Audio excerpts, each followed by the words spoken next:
Jobber. Yo, Oh shoot. we Not here. myself. My bad. Like, Oh, what an intro though. So as you could tell, damn, people been waiting for us already. 3 people jumped on the live, jump quick. Score. my bad. Like, I'm so used to saying here, Jobber Nation. Yeah, right. Not my show. But you know what? No, not Black. Do it, Black. No. It's like I forgot. Like, I'm so used to Janelle say that I'm imitating her, and I'm looking down. She said Jobber. Oh shoot, my bad. But I didn't say anything. I just Yeah. stood here. Jobber Nation. So Rawrrzone got invaded by the Jobber Nation, but for all good reason, because it is an amazing week. We are here. This is Welcome to the Rawrrzone. And as we label today's episode, it is the road to JobberSlam with our guest here today. They are like the best, the #1 wrestling podcast ever, who also got nominated for an All-Star Music Award for Podcast of the Year. We're here with the Jobber Tees podcast. So welcome. Now from HR, Mr. Blacc. Come on, Blacc, you can do it now. Nah.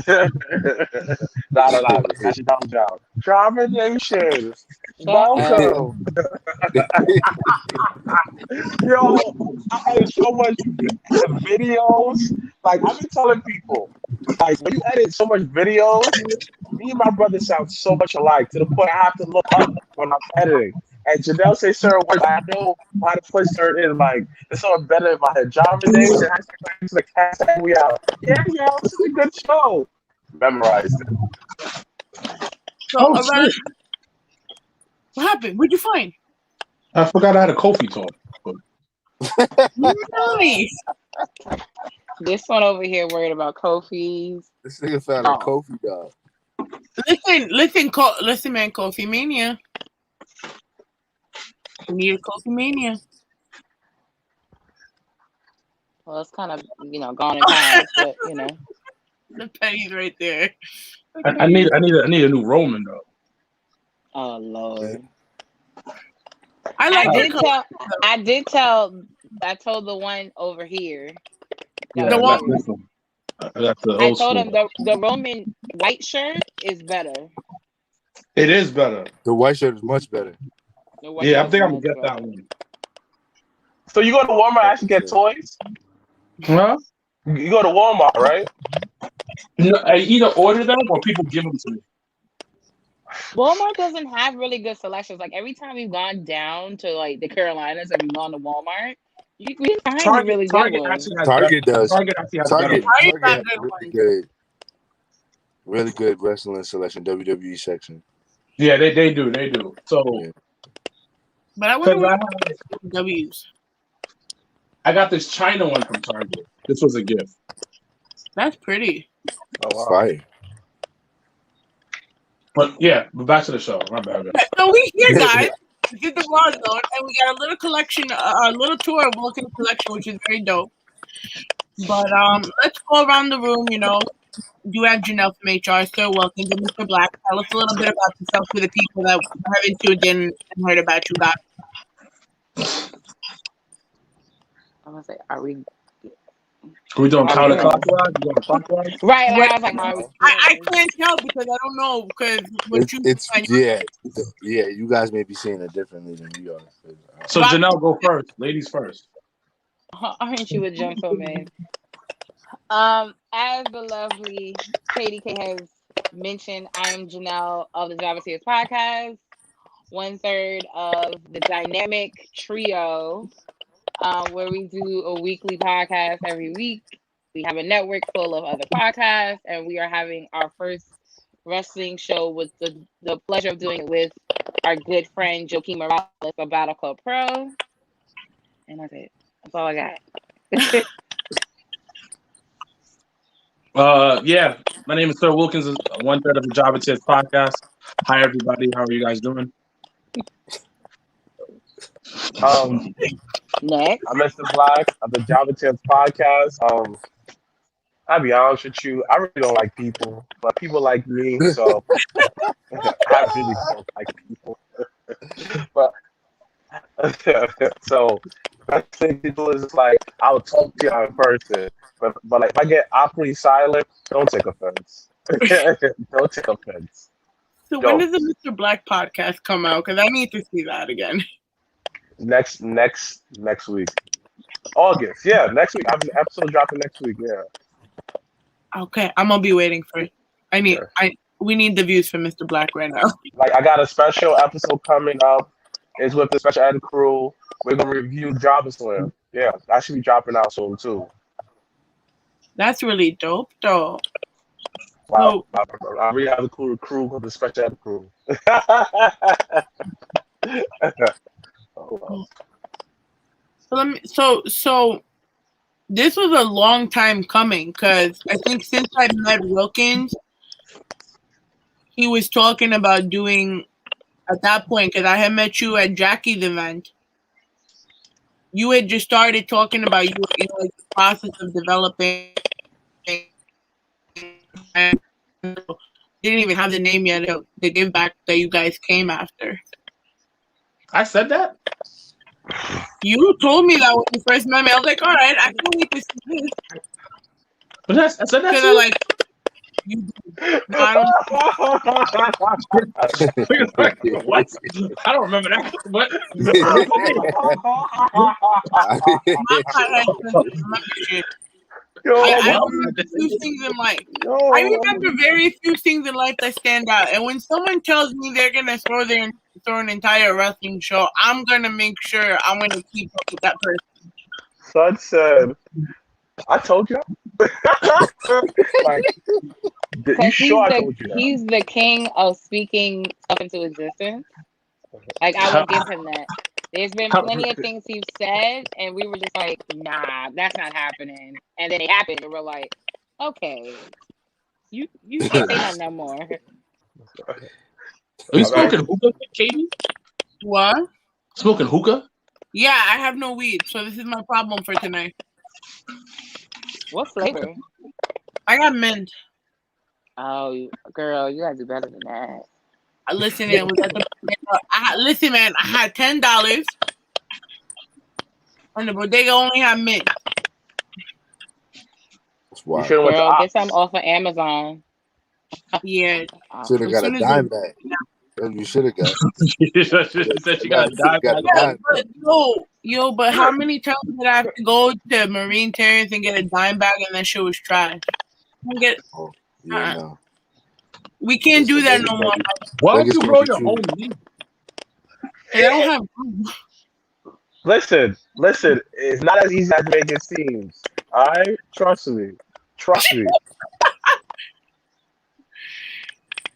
No, it's not. My friend Robert does it. So he has like somehow he managed to fit a green room into the room that was supposed to be his art room. That's wild. That's wild. Robert Shit, for no fucking reason. I don't have that patience nor the money for that. How long you been in music? Katie? Technically, if we're gonna speak like on a professional level, 5 years. Through networking and being a photographer, about 11. Oh, okay. I like How's how my you boy, turned the interview onto her. How's A my lot boy, Nah, my boy just a question. Ray Peterson? What How you happened? doing? Ray Peterson. Oh, Ray he's Pearson? good. Pearson. Ray Pearson. He's good. How I was you trying to doing? get him to come. He's good. I was trying to get him to come down to JobberSlam, but he's working. But he's trying to go to the one in Ridgefield that we got the invite to from Dre's co-host. Peter? So, yeah. Because Ray live in Jersey, so that's why. Oh, okay. But tell us about JobberSlam before we go off topic again. Well, what about Lucius Lyon? Is he coming? Let's cut this interview short. I said Lucius. Lucius. Yo, What's your name? if you go back to that episode, He's like Lucius. if you go back to that episode he was on our show, the whole show we were like, is that your real name? The whole show. Like, we disrespected this man so much because we was just like, no, you're lying. Bro, his name is really Lucius, and then And he was like, no, really Lucius. And we were like Lucius Myers? do you know That's he's pretty funny. He's what? he's from Canada? Oh, Wait, and he's That's- Canadian? He's like And Tamia? he's Oh, Canadian. Lord. Does he know the Canadian national anthem? yeah. Probably. All right, Is so he we're gonna. coming up for real though? Is he coming up for real? I have no clue. You gotta get Lucius on the live. Yeah, yes. Like, yeah, like, like, yo, His I name got is Lucius. questions. It's an Mike, amazing why name. don't Mikey? Why don't you hit him up then and tell him to come on the live? That's not the type of game we're trying to play today. Okay, Don't do that. don't. Oh, Lucius. y'all got, wait a minute. So, like, y'all got R&B beef? Nah, not at all. Not at all. Not at You all. read the roll that window. Hey, yeah. Oh, I'm a nigga. Mhm. This nigga need to go, bro. They're gonna be like the This that nigga Drake said they got Brown video? vocals. They got vocal No, battles. they had a vocal standoff, man. That's all it was. And you know, I guess Mikey was doing salty. It wouldn't be no man. standoff. No offense. It wouldn't be no Oh, standoff. I didn't want to say it. So No offense. That's my guy. Oh, Shout out Oh, you know to what's a man. great show? Dave. You ever watch Dave? I love Yeah. that show. I you love that love show. that show. Yo, Dave remind me of Leo so much. I'm looking like, wow, he definitely remind me of Leo because he just have attitude like, oh, that show gets on my nerves because he's so white. Like, bro, man, he's really like his real life. Was that really Lil the Dicky. most appropriate thing to say at this moment in time? Welcome to the Rawrrzone, guys. Lil Dicky's really talented though. Before we get off topic again, Oh. tell us about JobberSlam. Thank you, Mikey. Thank you.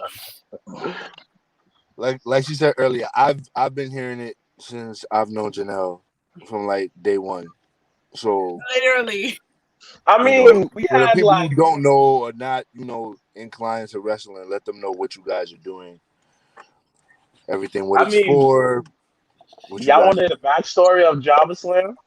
absolutely. Let's hear your version. Wait, I hold feel on. like Original- Roman got kicked the first. Let me post the flyer too one time. So this is the flyer. One time for the one time. One time for the one time JobberSlam before they go above off the topic. fucking ring. Yeah, that is Above- pretty. Fucking ring. That's a pretty ass flyer.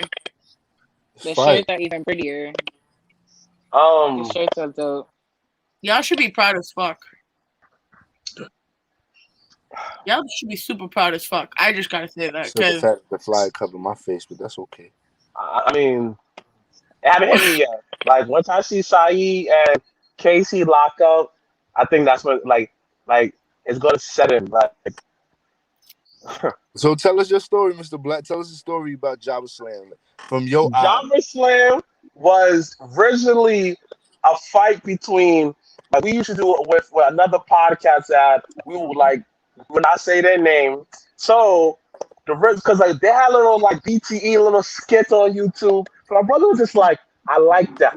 So he did a fit, went over there, did a partnership. Yo, we actually took our time. We had a storyline and everything, man. Like that was the original JobberSlam at Legends Bar, at the original JobberSlam event. Like it was a party, it was a vibe. That's the original JobberSlam.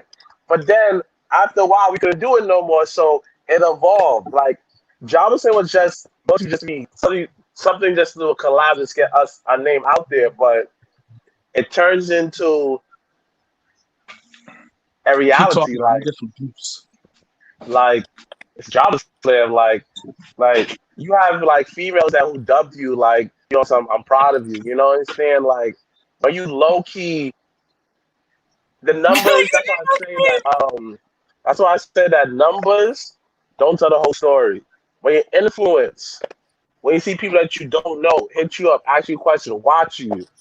That's when the game changer. And like And like Janelle said on another podcast she was on, shout out to Show Season. Please check that out. That'll be the link. That'll be the link tree and Instagram.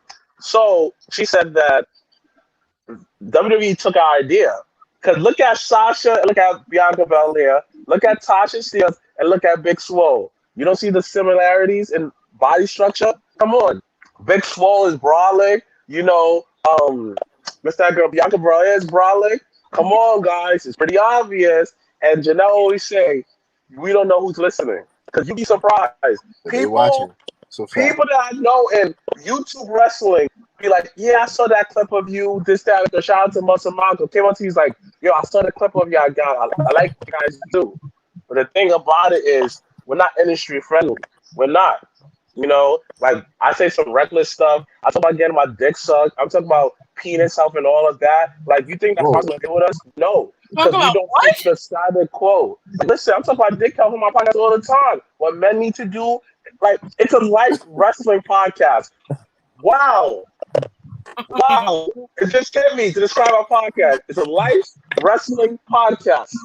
Because we're going to talk about life issues. We're going to talk about wrestling. And it's a podcast. Like, you saw some real life stuff we see on the show. So it's definitely a life wrestling podcast. We'll leave them home. And notice that how that created all down for us. So when you do your thing, when you stay in your lane, you create your own genre. No one else can say that about their podcast, a life wrestling podcast. They can't say that. So that's how you own some, like, when you reach a point, everything you do, yo, niggas can talk to you crazy. Just say, yo, suck my dick because you're not on my level. And even then, when you feel like you hit that level, you keep on striving more. Because at the end of the day, though, it's all about effort. Challenge yourself. This one co-signing him. To piggyback off of Mr. Blacc, I can't top that. I love it. Came about, we have a lot of friends in the indie scenes and a lot of people that we've been supporting and that we love, in and outside of the ring. And what ended up happening is that our co-pilot from Battle Club Pro, the amazing owner Joaquin, we had been sponsoring the show, the shows he was having. And we were like, if not the top sponsor, we were one of the top sponsors. So we just were consistent. And it got to a point where, the opportunity kind of presented itself where it was just like, let's do a show together. Like, let's give back to the community, not only the Black community, but the wrestling community. Let's do something in our backyard. Let's do something for the people, by the people kind of thing. So January 2020, we made the announcement we were going to do JobberSlam July 4th. Because that technically is kind of like our go-to thing that we used to have like barbecues. We used to have like happy hours to celebrate Mr. Black's birthday. So July 4th was like our big day for us. And then COVID happened and said, fuck all that, y'all not doing nothing. So, it took a lot of everything was on pause. So it was a long pause. And then once the world started opening back up, the conversation again kind of came back. And that's why I said in the podcast that Mr. Blacc mentioned that if we would have did it the year we did it, it would have been, if not one of the only all Black female main event. So that's why when I said WWE low-key got ahead of the curve, it was only because of COVID. So we already knew that was going to be the main event regardless of when we did it. And then everything else kind of fell into place. I mean, Sir Wilkins was supposed to have his first match, but his competitor can't get to the States. So we couldn't do that. So we'll save that for another time. But then we just started reaching out to everybody that, that supported us from day one and wanted them on the card and wanted to showcase them and their talent and, show people that, the whole card as a collective can be. Oh, what up, Sparrow? Yo, Sparrow! Yo. Sparrow! So we wanted Congratulations on your 50th episode. Woo! Trust me, the shit ain't easy. We hit our 100th episode right when COVID hit. We was like, oh, well, what do we do now? So we wanted to bring together the independent scene, and we also just wanted to bring our friends together and be able to have that type of vibe where everybody can network, have fun, chill, and watch some wrestling. So, I like Mr. Blacc says, I don't think it has hit me yet. together the independent scene, and we also and everybody else has been super excited, and you know, I really want to personally thank not only you guys, you know, on behalf of Ivy Productions and also EDC, for sponsoring just every single sponsor that has supported us in this journey. It's, you know, we thank you guys. The show wouldn't be anything without you guys. So we do want to thank you guys personally. But yeah, that's kind of the gist. So now we got 10 matches.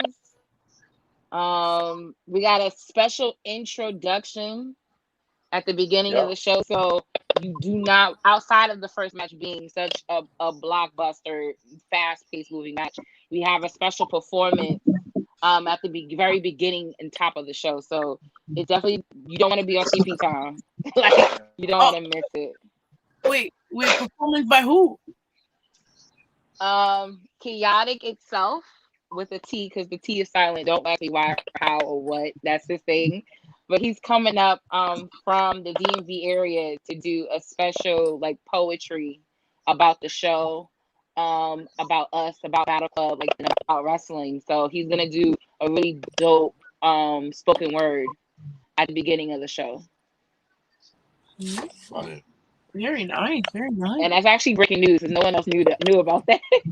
Yeah, exclusive. So yeah, I couldn't say much until I knew he was coming up here.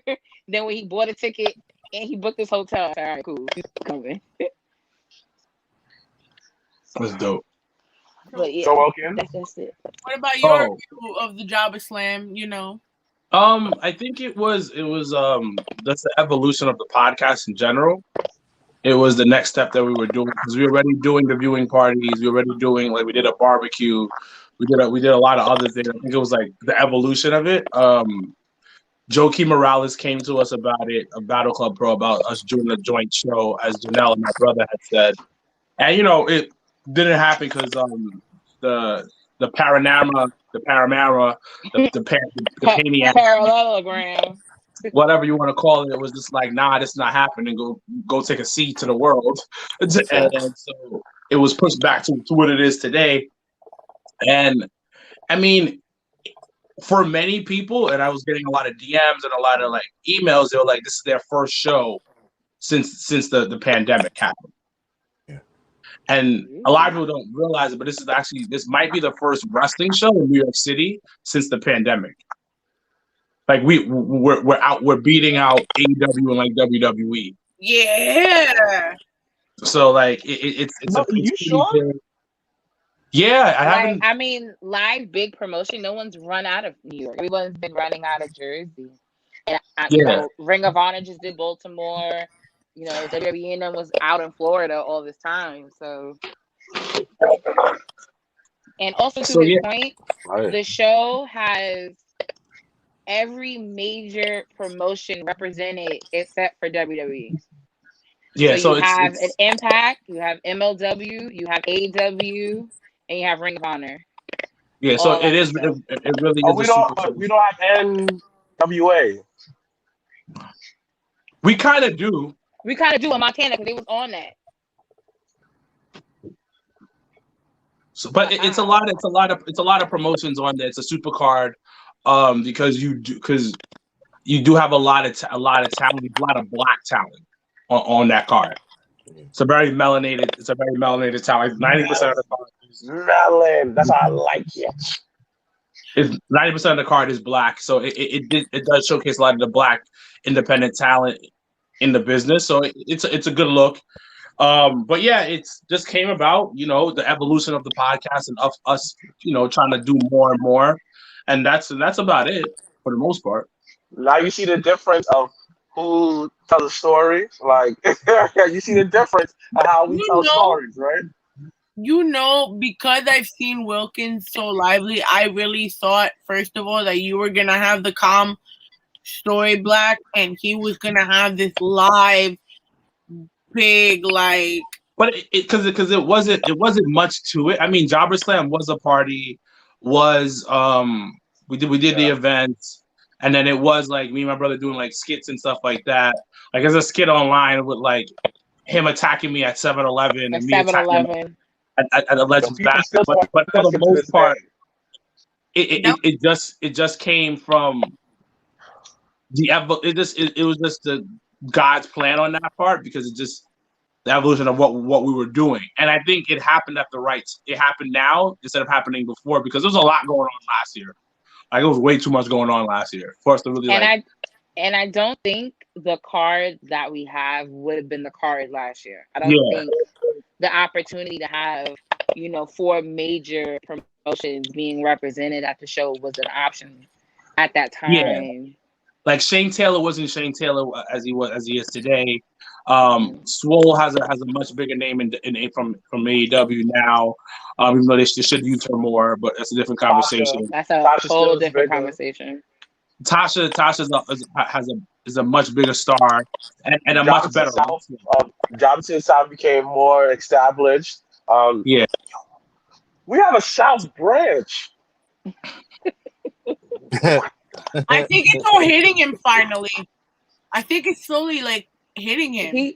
He gets those moments where he gets those like the light bulb comes on. Yeah, so yeah, it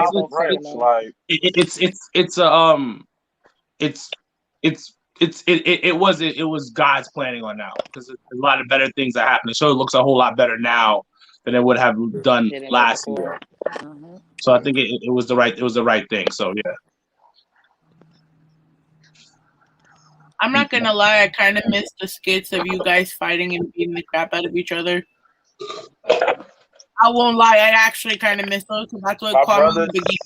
I don't, because then when they faked wrestle, so then when they fake wrestle, this one dislocated his shoulder in the midst of fighting his brother. So yeah, I need both of them well and healthy. That was over with. Yeah. What was the hardest part about putting this show together for you? You call me at the same time, Tash, that I hate you. I think the hardest part was location. I think for us in general was understanding that people do things differently than we do.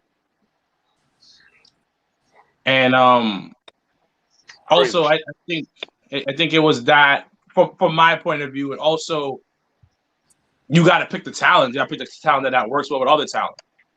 Yeah.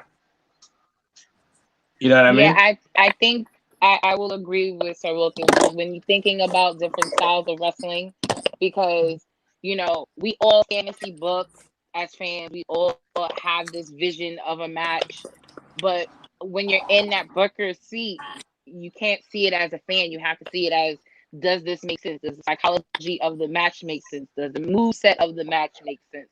Does the outcome make sense? Like, you have all these parts, because at the end of the day, this is one show, not the last show, but our other partner in this has plans for future shows with his show, with his promotion, and other storylines and things like that. So it definitely was the coming together of the minds, where we wanted one thing and then the other person wanted one thing, and we had compromised, and we had to say, okay, this works, this doesn't work. Okay, cool. Right. What talent to use, what talent not to use. Like, all of those like big deal things that at first we were just like, oh, this is gonna be probably a piece of cake, and it really wasn't. Because like he mentioned, like how we move and how we do things is different from other people, and we had to be able to come together and communicate. And yeah, the one thing that Janelle said is right, because when you actually look at the show, you understand the bigger picture when it comes to wrestling and what the issues that they deal with, such as what match going to put on first to pop the crowd, what match to bring down the crowd, bring up the crowd, little details that the casual fan will never understand, because you have to be in that realm to really understand it. And it gave me a whole new appreciation for wrestling at the time, because now I see it as it's more of it's entertainment, it's a show. At the end of the day, people have to be entertained. Like, for me, I put a whole show with big niggas and niggas just like bouncing off each other and one big death match. That's type of wrestling I like. But I understand that that's not for everybody. If you're trying to sell tickets, you need something for the casual fans, the hardcore fans, and the fans that we just watch it just to watch, because they just love the they just love the love for the sport. So that's what I learned. I have a question for that, right? Because you brought that up. How were in this planning process? How were you able to separate yourself from the fan, from the wrestling fan and the business person? Because we all know that picking the matches, in my opinion, could have been the hardest part. Like it's called delegating responsibilities. Everybody has a strength. You don't see Batman try to fly. No, Batman's gonna fly in his jet, his motorcycle, many different variations for him to get across. You won't see Batman try to fight certain bad guys by himself. No, you won't see Superman doing Batman's job. Everybody has superheroes in their own right, but everybody plays a role for the bigger picture. That's it. Everybody had a certain role, and we executed those roles. I think what separated was just more for me, more on the business side of things. And was this, not based just on talent? Like, is this economically best for the show, or does this economically make sense for us to do? And there were certain pieces in the game that we really wanted, and it just didn't make sense. And to say no to certain things, that was hard. But I think, like I mentioned in the beginning, the outpour of sponsors and support that we got really took a lot of the pressure off of us, in terms of being able to do certain things financially. So I really mean that when I say we could not do the show without our sponsors, and we got about almost 30 of them. So they definitely showed up and showed out for us. So it made life a little easier. So yeah, I would say more the financial side of things took me out of the fan. I was like, I gotta spend this money, gotta do this, gotta do that. Yeah, I think it was the finances, and also like you really have to find like a fucking hotel room for the flight for these guys to come. Like it's a different type of feel, and it's not a joke because now it turns into a business where you're not putting two people together like you're playing SmackDown versus Raw 2007. Yeah, you have to pay for people to be here, and it's their livelihood. It's their art. It's what they do. You gotta make sure that they're taking care of them when they get here, and treat them with respect. But Janelle said it. The sponsors. I think one of the biggest surprises for me was how much support we got for the show. Yeah. From a lot of people who aren't even wrestling fans. Like, we all have people who donated money to the show. It was like, yo, hey, here's some cash. I don't watch wrestling, but here. Yeah. Like, I pulled up to my book. Or even people that sponsored and are unable to come, that live in different parts of the country. Yeah. And we're unable to come. Like, one of our top sponsors lives out in Texas. Yeah. And he's not able to come. And we have a few other sponsors in the South that were unable to come. So just people really just showing up for us. Because that's the one thing, when we do things, it's not, we don't do it for the clout. We don't do it for, the recognition. We do it because we genuinely care, and we want to support, and we want to uplift everybody, because when they win, we win. And it just was a really good feeling to see people feeling the same way we've been feeling from the beginning. And just like I mentioned earlier, is numbers is our show, but we have influence. The fact that people are showing out, want to support, people say, yo, this is going to be the hottest wrestling thing right now. People want to see it. Now, the replay on Title Match is going to be a big deal, because this is what we did. And to anybody out there who don't get the same results that we get, just understand that we put out a lot of great energy, and we set the good with the bad, the bad with the ugly. We have viewing parties where only 10 people showing up. We didn't care. We was having fun, eating wings, laughing, and we made some great connections where that one person never had only 10 people show up. Don't say that. Not exactly. Did I ruin your story? Did I ruin your story, dogs? Did I? He was trying to be dramatic to prove a point. He don't get it. It's okay. Go ahead. Thank you, Triple H. Thank you, Triple. You're welcome. Are you like? Anyways, Are you two in the same like apartment? Like, are we gonna find one person like beat the crap out of the next one right now? No. No. no. But, That actually would have been hilarious, though. yeah, that Actually, would what be happened? hilarious. He gets But up and goes into the next room. He's like, It excuse walks me, out the guys. frame into Hold another on. frame. It's another thing. But Could have what been a we're good saying promo though, starting. is just like us just being good people. That one person who came to the 20 people party, that one person ended up bringing 5 more people. That fifth person he brought ended up being a fan, and now it's spreads to 50 more people who like it and comment on stuff. It's just be good people, man. That's the one thing that my brother taught me.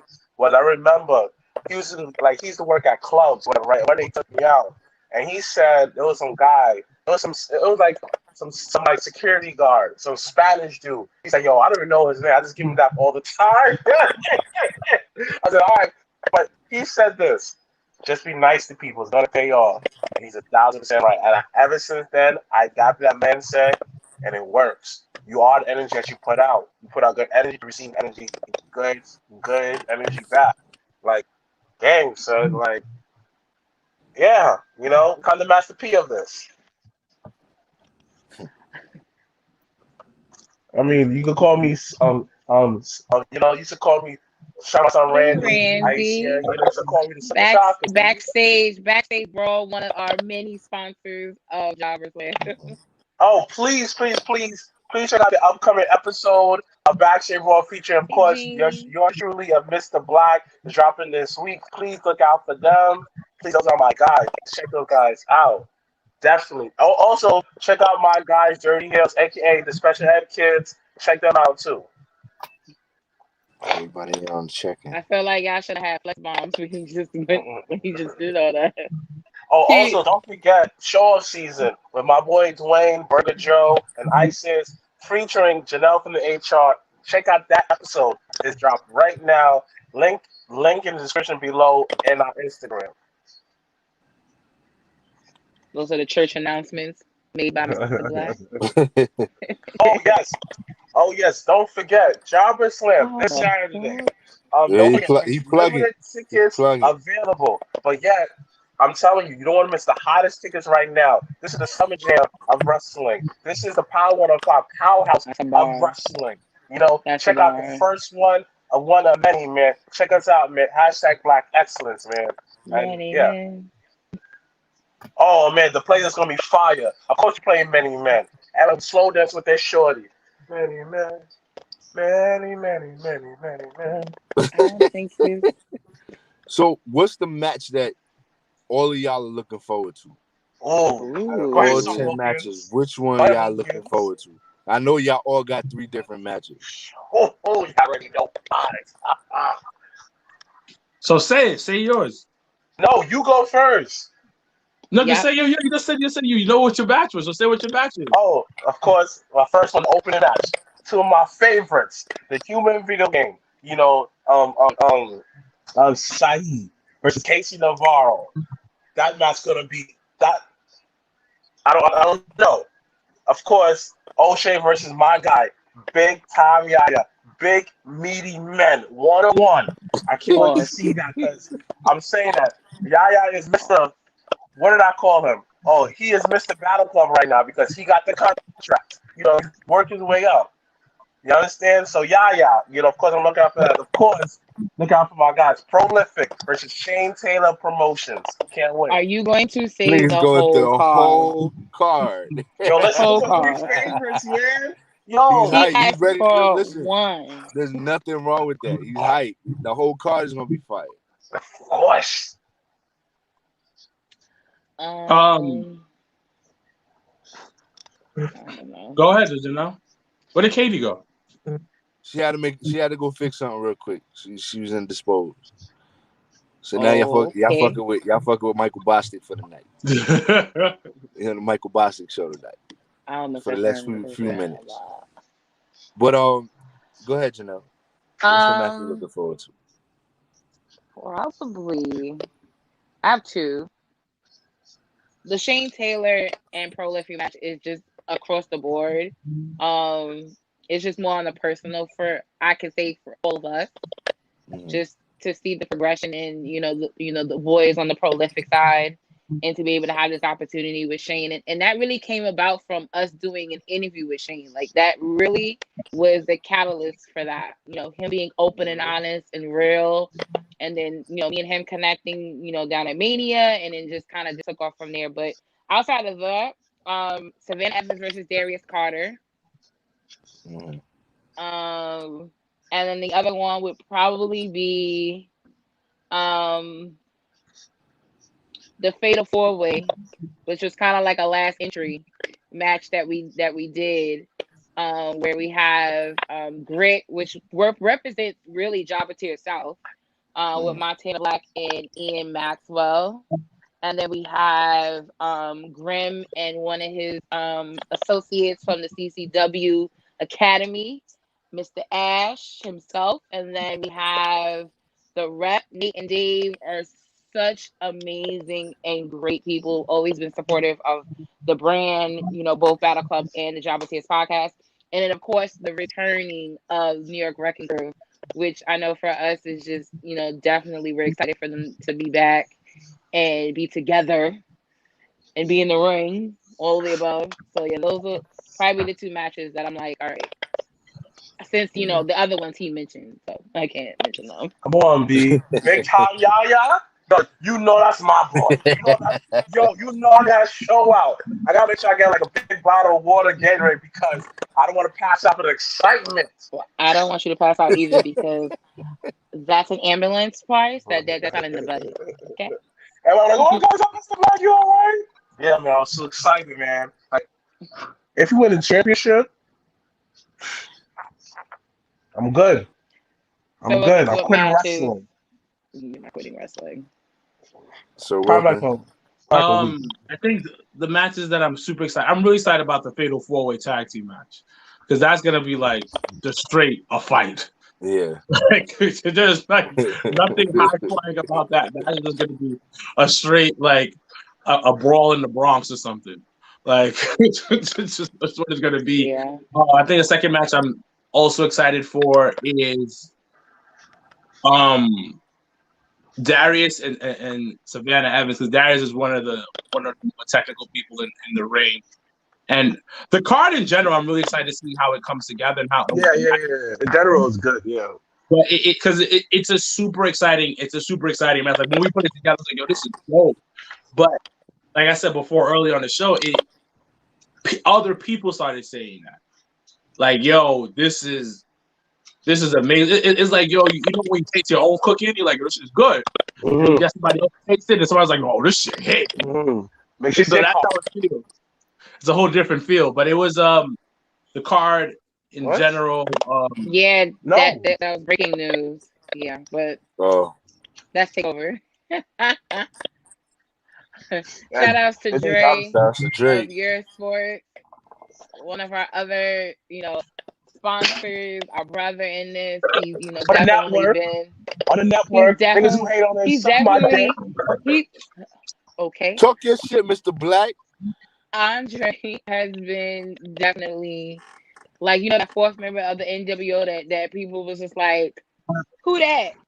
So he's definitely that fourth member that we appreciate. Yeah, put your hand up. Yeah, definitely. But the card is, check out his music right now. His mixtape is out, available right now. Check out his music. Got some dope fire in this. Check him out. Out from Jersey. Yeah, but the card is really dope. Like, also we can't forget about main event. Dre just mentioned it. Main event versus the C Stars. C Stars, like both of them individually have been doing a lot of ways I haven't seen. Well, that match, the match that Sir Wilkins mentioned of the C Stars versus main event for the Battle Club Pro Tag Team title, it is being presented to you by Ivy Productions. So we thank you guys very much. Yo, the first match was crazy. Part 2.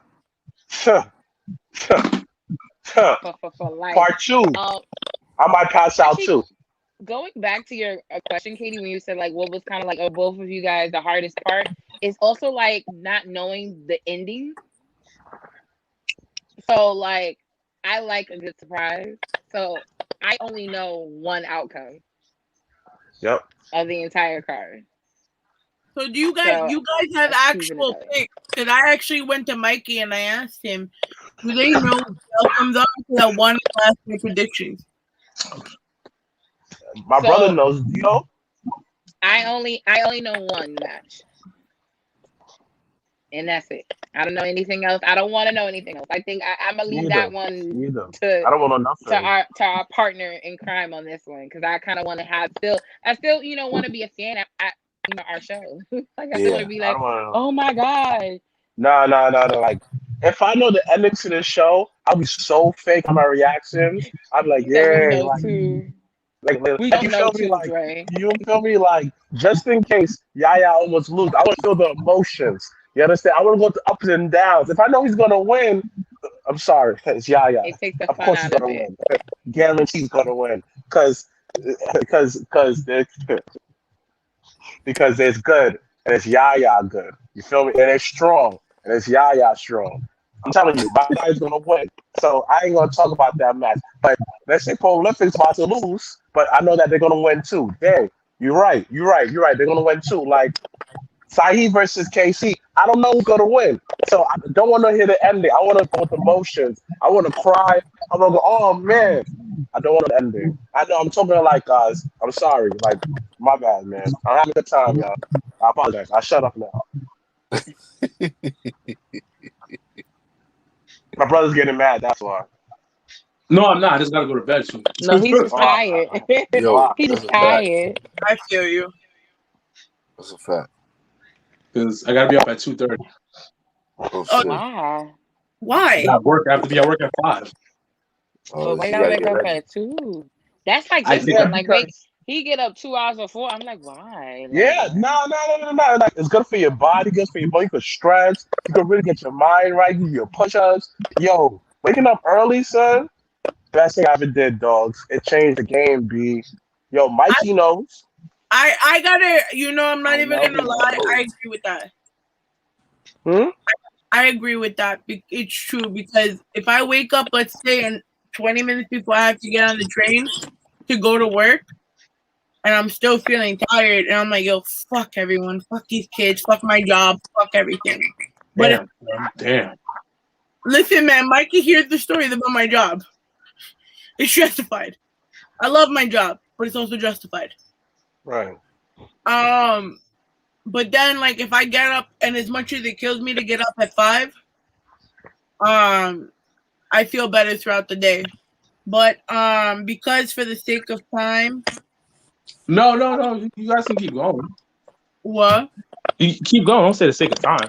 Oh no, I'm trying to make sure you get up at. But you guys can finish with them. I don't want to. That's not nice. They want to talk.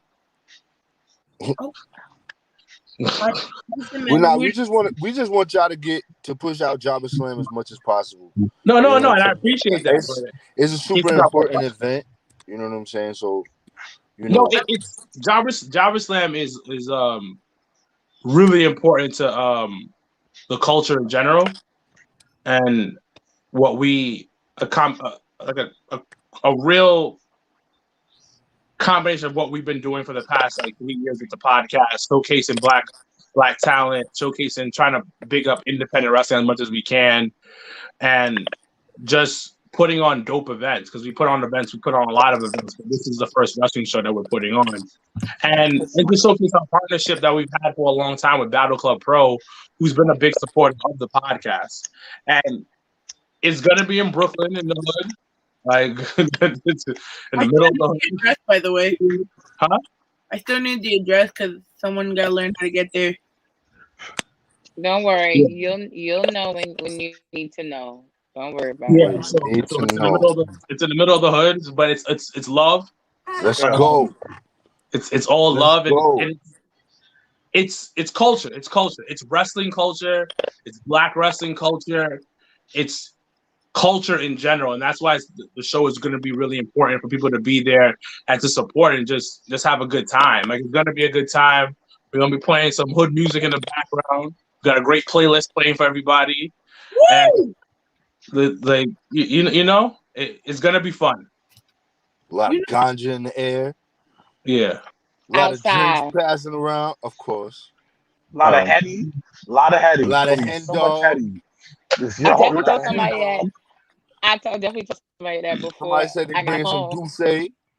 Somebody said they might bring some Douce. You know what I'm saying? Shout out to Live Johnson.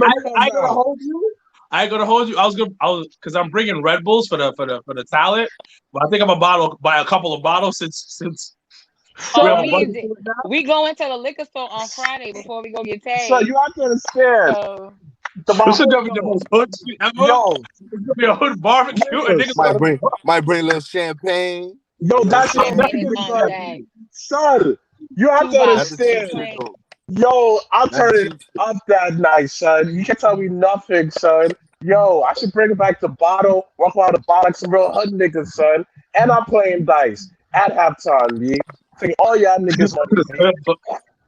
No, we playing domino. Listen, we gonna get the dice. Get this one started. Ooh. Let me get that big nine. Let's get that big nine popping. Let's go get some CeeLo popping somewhere. Listen, I'm thinking cards. I'm thinking dominoes. Niggas gonna be playing dice. Why is the fight going? Ooh. People that want to go to the liquor store with y'all. Oh, so hey, we are actually going right before we pick you up. So you know what? We'll go after we get you. Wait a minute, Tate's coming up? Oh, wow. I guess we Tate for the first time? She's flying up Friday. Jeffrey flies. Shout out to Jeffrey Taylor of Jeffrey Live. He's the special ring announcer of the show. Black B. A ring announcer is Black B. Black. Come on, B. Come on, family. B. So he's coming up. Shout out to all the out of towners. Like, shout out to all JobberSlam South B. We're gonna be that strong, pick that strong. There, son. Niggas expanding. We're in the South B. We're in the listen, I'm gonna say this, dogs. Yo, gotta give our brothers flowers, B. He's definitely the master P of this. He started as a viewing party. Listen to this, dogs. A viewing party, B. Son, he grew another brand. We're not gonna say about that brand. We say, yo, I got this. Went on his own. Basically, like Master P. He bought his contract. He was smart. They said, you know what, son? I'm my best friend. I'm telling my story. Telling my story.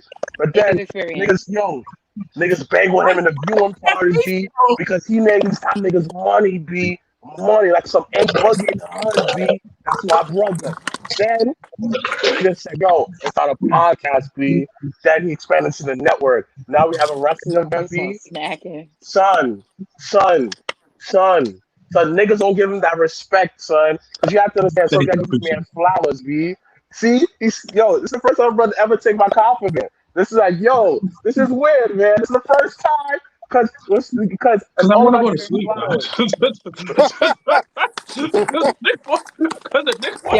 nigga said, I just want to go night. Like, I don't know. Yo, listen, I love you guys. Yo, listen, Janelle said I can have 1 minute at JobberSlam to talk. So I just need 1 minute. 60 seconds. That's it. 1 minute. That's what we agreed on. Listen, can I just hype up the crowd for JobberSlam? They just do that. Come on, B. Can I do that? Come on, B. Like, the 60 seconds, that's me to hype up the crowd, B. Come on. Yes, I told you that. First of all, let's talk about your brother wanted like 5 minutes. And it was just like, the show has to go. Like, come on, B. So we agreed 5 minutes for what? Come on, B. Shit. And I got bars. No. You know I got bars, B. You know I got bars. We gonna be there all day. And then you can't see the match you're looking forward to. So, son, they call me Willy Wonka. They call me Rikers, B. Oh my God, see what I did there? Willy Wonka, they call me Rikers. Oh my God. So yes, do you guys have any other questions or anything for us? I think I have a statement I wanted to make, but I was kind of getting into the promo. No, because we'll be here all night. So no, you guys have. Listen, I got one more question for y'all before y'all can go because I know y'all tired. Pop You make tired. your question. I'll do my statement after because my statement is closed. I don't want What's next for y'all after JobberSlam? You'll see. Break. I like that. Wait, I like that. I didn't even hear what he said. He said, "You'll see." I like that. All right, so keep we'll go to sleep. Keep that shit under wraps. You Niggas go not see. Go supposed to ahead. know your next move. Oh yeah, they're gonna That's hate what us. I'm talking about. They're gonna hate us, B. They're gonna hate us, B. You know Listen, what was funny? I say this shit all the time. Somebody hit me up about Niggas can't talk to y'all no type of way. Somebody hit me up about it. Y'all no fucking type of way, bro. Wait, who hit I'm you gonna up fuck about with it? niggas. I told you what earlier. niggas is talking about on the internet. None of that shit. Niggas can't talk to y'all no type of way. Yo, listen, son. We have no cosign by British niggas, son. We have no cosign by I-97 DJs, B. We got our own cosign, Fuck B. all of that. We got the streets, B. The streets is talking. What they saying? Drop tears. The streets are talking. What they saying? Drop tears. We got back to the hundreds to his ear right now, metaphorically. Come on, B. Come on, B. What I will, like I tell you guys all the time, I want to thank you guys for always putting on for this culture because there's a lot of people like myself. Like when I first started coming around you guys, like I had just gotten back into wrestling because I wasn't allowed to watch it as a kid. So it was like a whole new world. Just watching wrestling and learning from just like starting from WWE, then learning about all the different promotions through you guys. And like being welcomed because there's a lot of places and this is not throwing shade, but there are groups that will make you feel bad for not knowing about wrestling. And you guys really own it in. You guys really make it a community for people. It's a fact. Mr. Blacc over here, This love it. nigga gave you the Barack. He gave you the Barack Obama hand. It's a fact. So you said, "Hey, thank you." Yo, you have to understand. Niggas are really gonna hate me because the next evolution of Mr. Blacc is coming. They supposed to hate you, bro. They supposed to hate you. If they don't hate you, you ain't doing right, bro. Yo, son. So you take that hate, son. I understand. My brother put me on. He said that's what Jordan thought about. You take that hate, you don't let it destroy you. Build you up on some like. I take that personal. When someone look at me funny, all right, nigga, you look at me funny when I'm on TV. I took that personal. That's a fact. Tell them, talk your shit. And they're gonna hate me on JobberSlam. I'll be all in the camera, be like Diddy. Oh man. All right, y'all. We gotta go to sleep. But nah, I know y'all ready to go to sleep. Yeah. I'm about to. Me and Katie gonna chop it up and let y'all get some rest. All right. Good night, guys. Good night. Later, guys. Good night, Wilkins. Thank Thank y'all for coming Later, on. No problem. Thank you for having me. Love. Thank you. Wait, where can they JobberSlam. Appreciate it. JobberSlam Saturdays. So anyone that's listening on the live that has not inquired about the show, you can message us directly at the JobberTears Podcast on Instagram, on Facebook, us personally, or you can reach out to Battle Club Pro on Instagram and at Joaquin Morales personally. Exactly. That'll be the only way to get. What is that? It's Miz. Oh, okay. Let's go. That'll be the only way to get in is that if you inform us of your interest of attending, and then you will give those instructions on how to. But other than that, once again, we do thank you guys, Ivy Productions EDC, for sponsoring, and also and every single sponsor that has put their hard-earned money into our dream.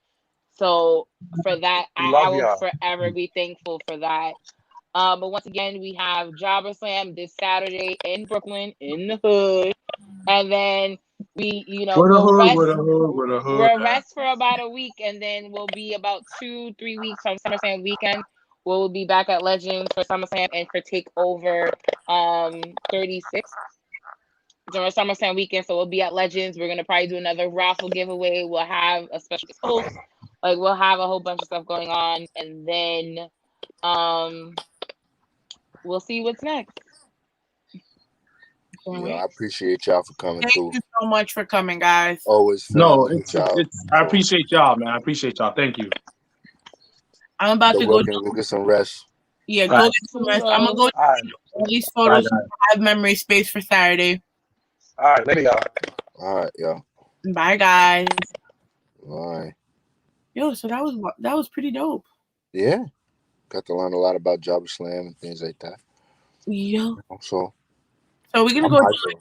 Yo, I'm hyped too. We're gonna go into a little music break though, because I want to go potty. Yeah, go ahead. So unless you want to talk to yourself, but I'm gonna play some of this music. That sounds like a plan.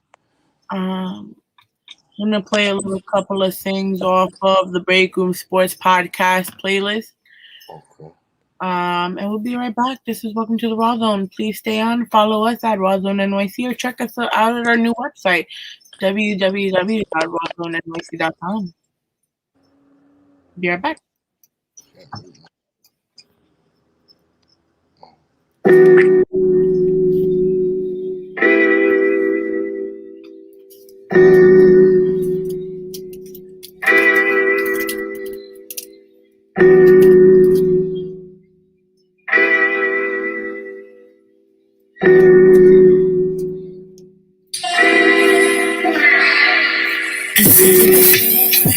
I say it again. I'm trying to be more than just your friend. I'm not trying to wait anymore. Just let me love you, I'm sure. I'll give you all you ever need and more. Yeah. Your smile, your style, that drives me wild. I take a while, I'll get through somehow. No matter what it takes, or what moves I have to make. Can nobody do what you do? Can't you see what I want you?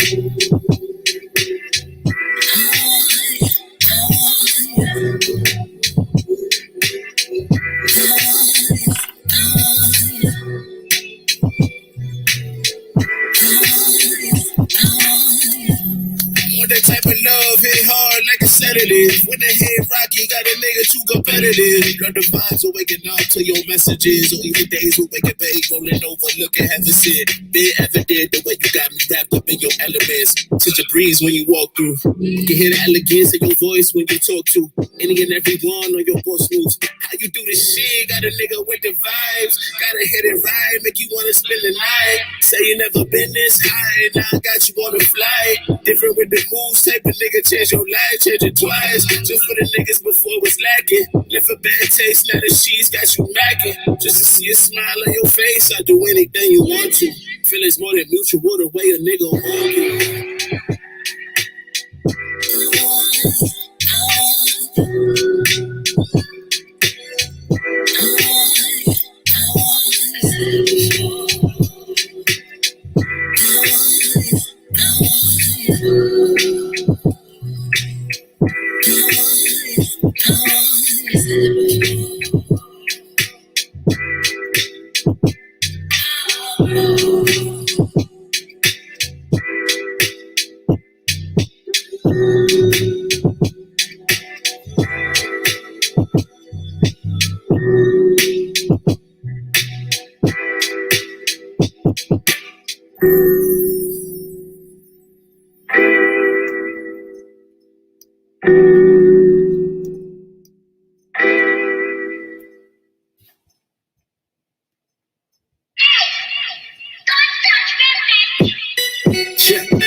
Just real.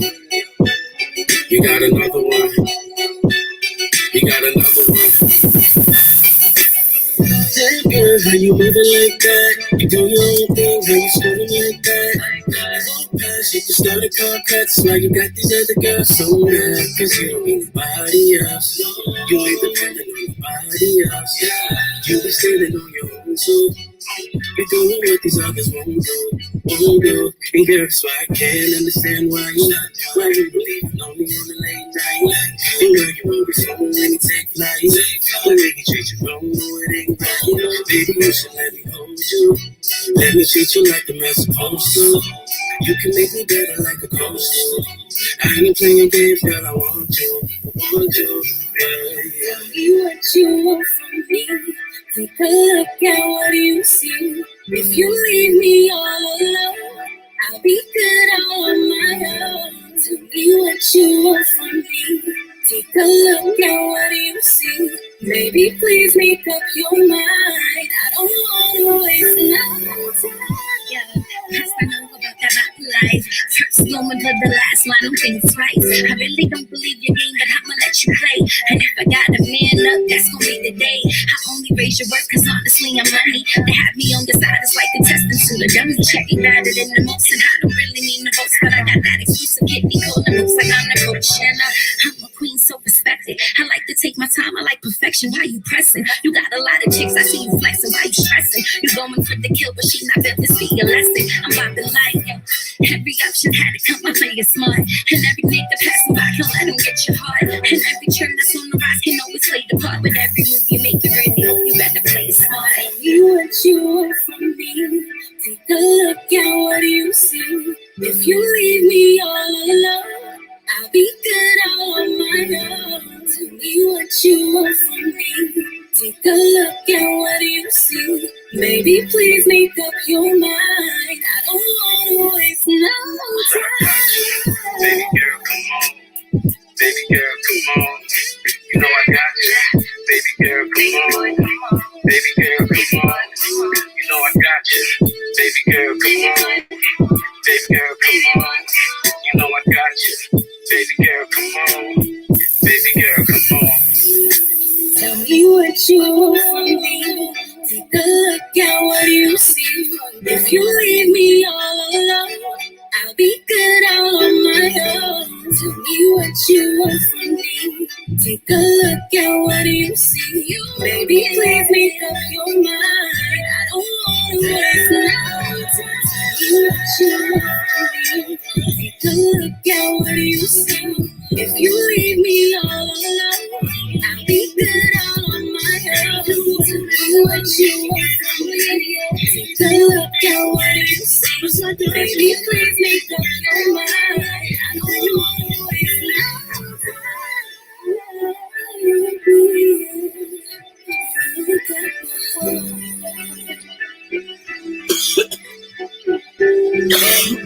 Tell me what you want from me. Tell me what you want from me. Yeah.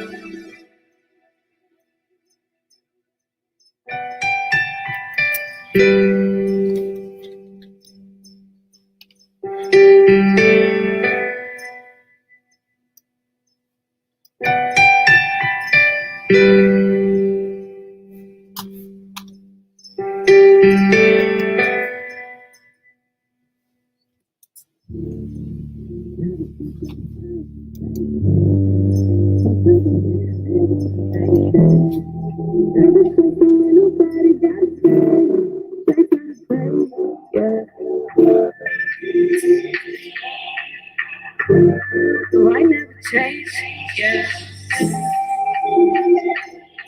No, I never change, never change, never switch up. No, I always stay the same. Fuck the bullshit, I handle it day to day. Never stress on what nobody gotta say. Straight to the bank, I've been on my way up. Fuck everything around me, get my pay up. I'm just not a bitch that you could take from. I'm just trying to show you what I made it. Straight to the paper, they've been on my body. They've been trying to stop me. Fuck all of that haters, I swear they gon' hate. He look that I'm cocky, but like a tsunami. You may wanna talk, and I'm my way. I've been on my way up. Fuck everything around me, get my pay up. I'm just not a bitch that you could take from. I'm just trying to show you what I made it. Straight to the paper, straight to the paper. I'm a paper chaser. They hate hiding face when you see me, they don't say shit. You know I'm basic. You know I'm basic. Straight to the paper, I'm a paper chaser. They hate hiding face when you see me, they don't say shit. You know I'm basic. No, you know I ain't basic. moving on my way up. Fuck everything around me, get my pay up. I'm just not a bitch that you can take from. I'm just trying to show you what I'm made of. Straight to the paper, never change. Never switch up, I always stay the same. But the bullshit, handle the day to day. Never stress on what nobody gotta say. Straight to the bank, yeah. To the bank, yeah. I'll never change.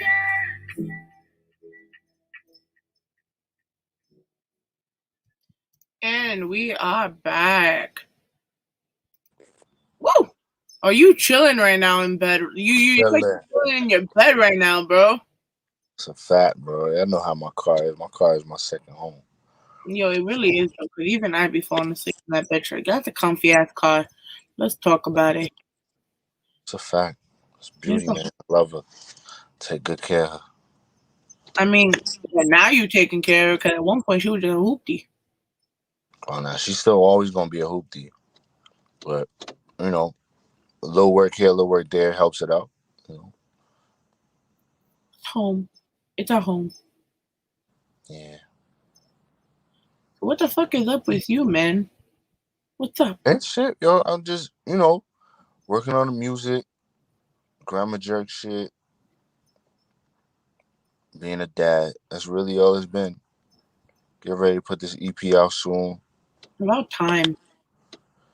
Yeah. It's been a long time coming. Give me my work now. Come on, let's go.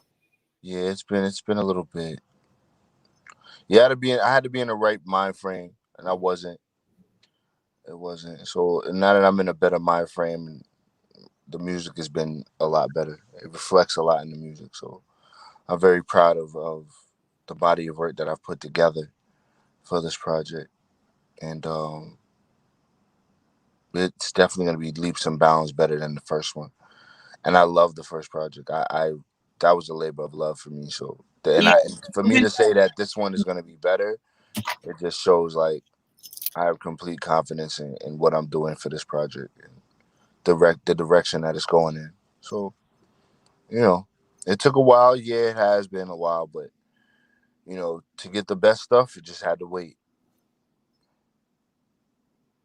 Proud of you, but I'm proud of you. I really am, though. You've come a long way. Yeah. We almost got our party soon. Remember, your time is almost able to travel. I know. Another month, yo, and I'll be able to move. We're gonna do the Michael Bostic tour. Watch. I'm gone, bro. I can't wait. Can't wait till this is over. But that's been a journey in itself too. So that's also good. It's been a walk, man. It's been a hell of a couple years, but There's no COVID stopping you. There's no restrictions. Nope. I'll be able to move. What's the first thing you're gonna do?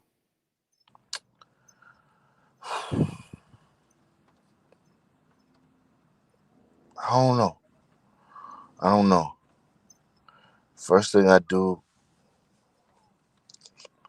I'm not going anywhere until September, the beginning of this. I mean, probably going to Nashville. Probably be the first thing I do. Show, right? Huh? For a wrestling show. No, we're going for Janelle's birthday.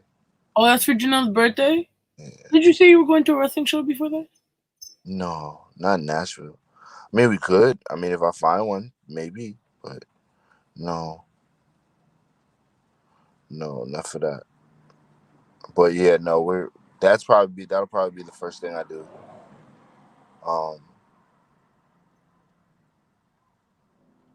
Or maybe even before that, maybe I'll go to Atlantic City or something like that. I don't know. I haven't really put much thought into it. I've been kind of living life regularly anyway, so it's not going to be too much of a big change. But just knowing that I'll have the freedom and that's not something I have to worry about, makes all the difference, I like this. I like the new I like the new mantra, Mikey. Even though you still haven't come up with the mantra yet. Oh no, I have a mantra. Do it. Say it. Huh?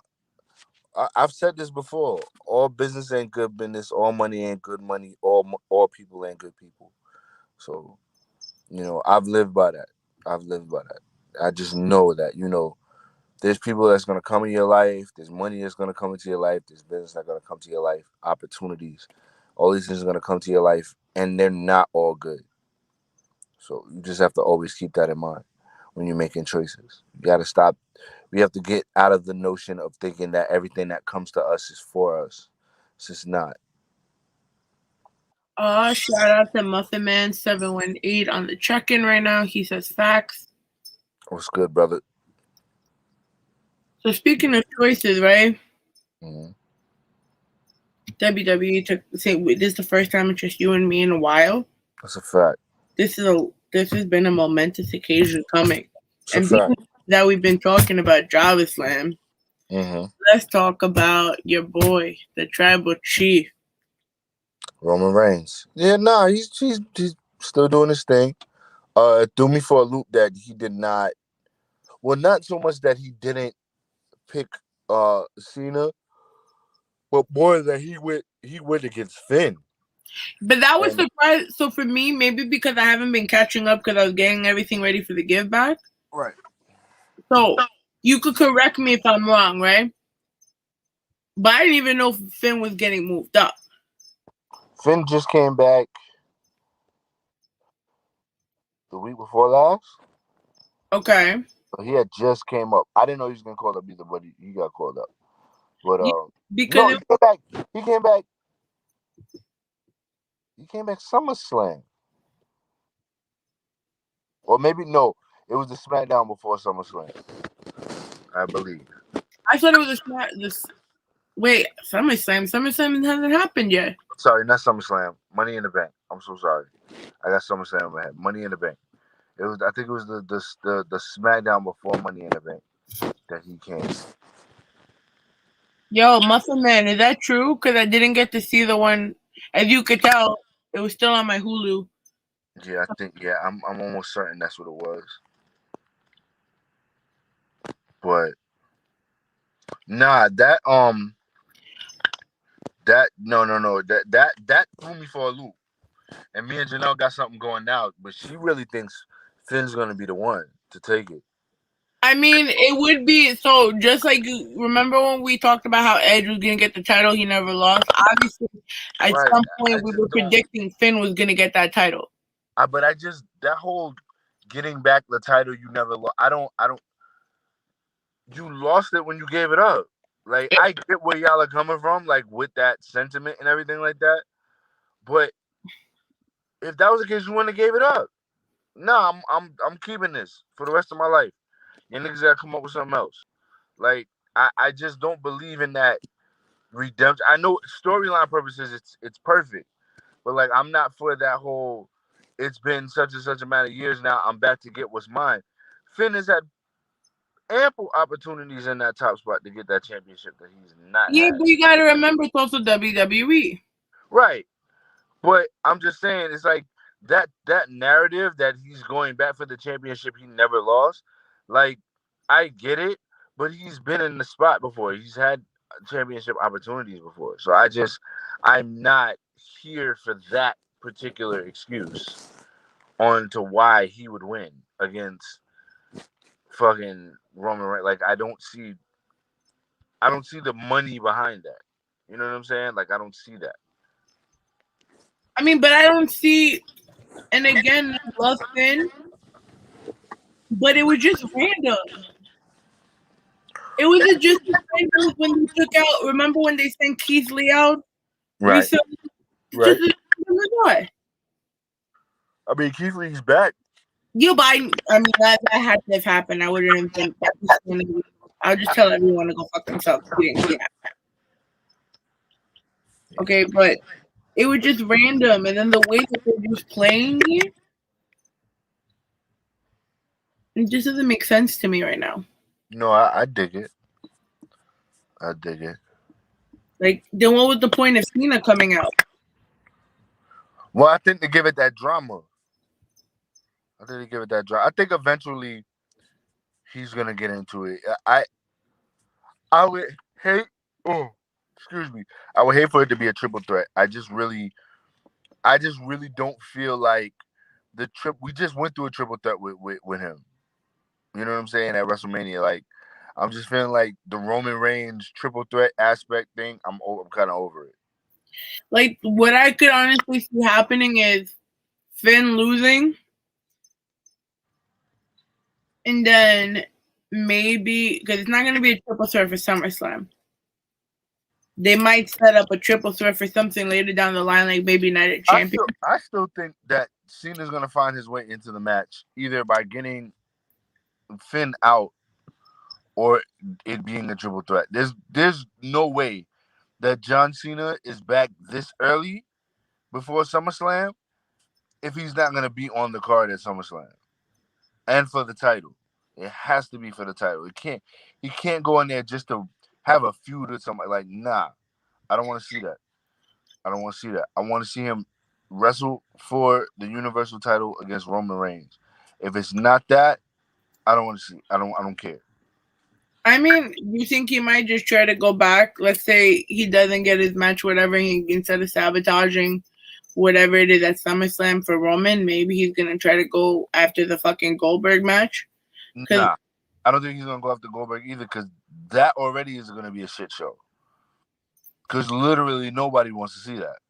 But and shout out to Muffin Man for bringing it up to me. But he was talking about because there was rumors that the Saudi event was gonna get canceled. I mean, I don't know too much about what's going on with them in the Saudi shit, but no, but because I guess Goldberg would have like done the Saudi shit, like the big stuff that would only cause him to come like once for whatever is his contract. Right. No, like I said, I don't know. I can't speak on that. To be honest, I would love to have Adam Cole being called up and him and Finn forming a WWE version of the Bullet Club. Yeah, no, I don't know if they're gonna do that. I mean, it would be dope. I don't know. Anything that makes sense with WWE is they're not gonna do. So. Yeah, because WWE doesn't listen to the fans. Right. I mean, they do, but just not in the way that you would think they do. Like they hear everything that's going on. Like they were saying earlier, like, you know, you never know who's watching, but I'm sure somebody in WWE is watching them. I'm sure. I'm almost I'd be about 95% positive somebody from WWE watches them and reports back. So you never know. You never know. We think that, you know, we sit here, we talk about wrestling, and, you know, we just, who are we? You know what I'm saying? But people are watching. But we're reporting for the fans. Right. Latest news on AEW signing former WWE stars Daniel Bryan and CM Punk as per Sportskeeda. Rumors of signing former WWE stars CM Punk and Daniel Bryan have only intensified over the last few days. Cassidy Hines of BodySlam.net first reported the two massive signings, and it's fair to say that the rumors have been taking the world by storm.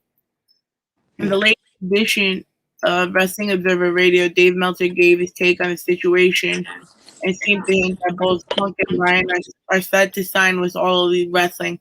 Meltzer expects them to both sign with the promotion unless something falls apart. His quote stated, "Everyone knows that unless something falls apart, they're both coming in. Because if these deals were not closed, they were probably not already done. And there are signs that both are done, but I cannot confirm because no one in the company will confirm it. But there are moves that I know of that are being made that will only be made if CM Punk was coming in.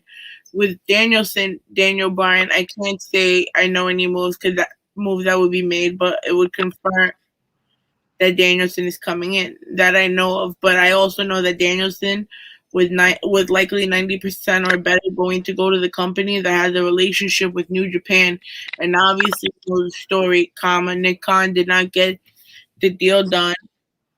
And it was not just a Bryan Danielson deal. It was certainly part of an original talks, but it was the crux of the original talks. But it was not the crux of the original talks, but it was amongst the reasons started. Without a doubt, and one of the reasons they wanted to expedite those talks, at the end of the day, New Japan did not make the deal. Yeah. No, I think I think it's still rumored. I think the CM Punk signing to AEW is more of a rumor than the Daniel Bryan one. I think Daniel Bryan has signed with AEW, and I think it's a great fit for him.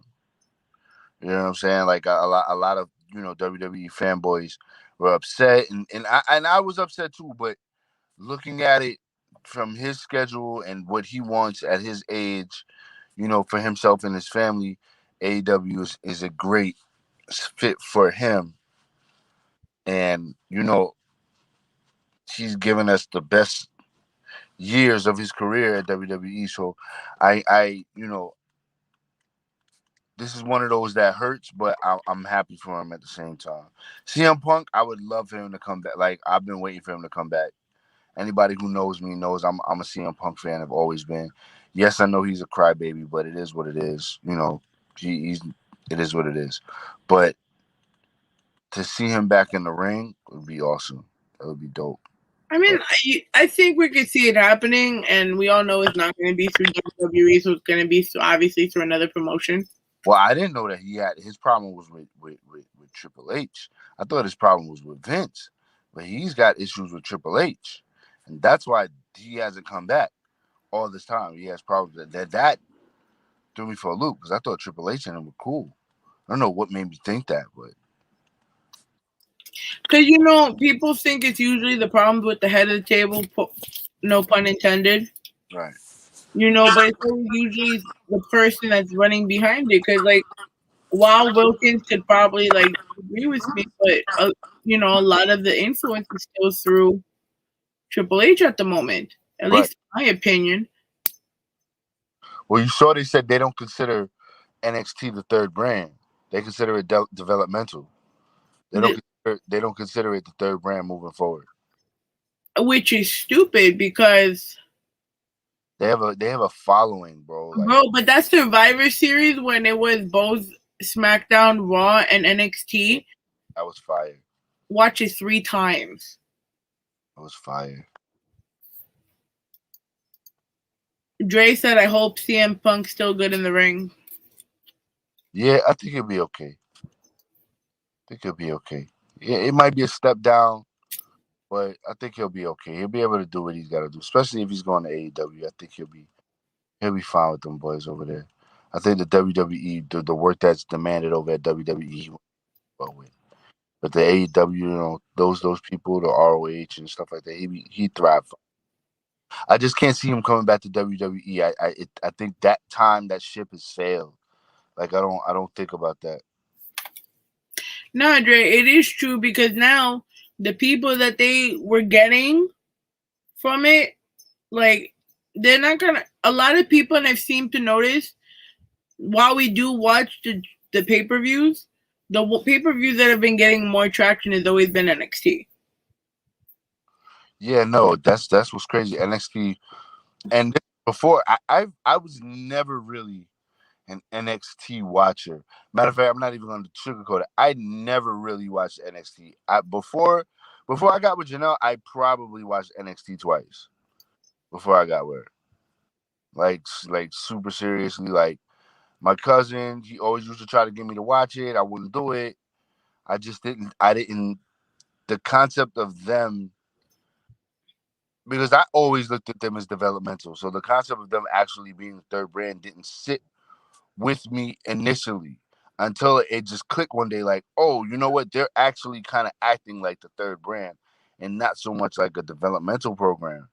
So that was dope. And I started watching it more. I'm more familiar with, a lot of the wrestlers that come up from NXT now. So, but what I don't get, right? And we're gonna talk about another NXT article, NXT news spotting after. But what I don't get is if you don't want to treat it like a third brand, why move the date then from Wednesdays to Tuesdays? If you probably separate themselves from it being a competition. The only reason why WWE and NXT were even having a competition conversation was because NXT and Dynamite were on the same day. Yes, but that's the point, though. If you don't want to consider it a third brand, Right, but now that's not even the thing. Now it's just, oh, I don't like to watch Raw. Oh, AEW is trash.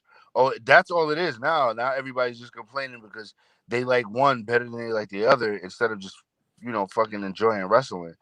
I mean, trash is gonna be trash. You know what I'm saying?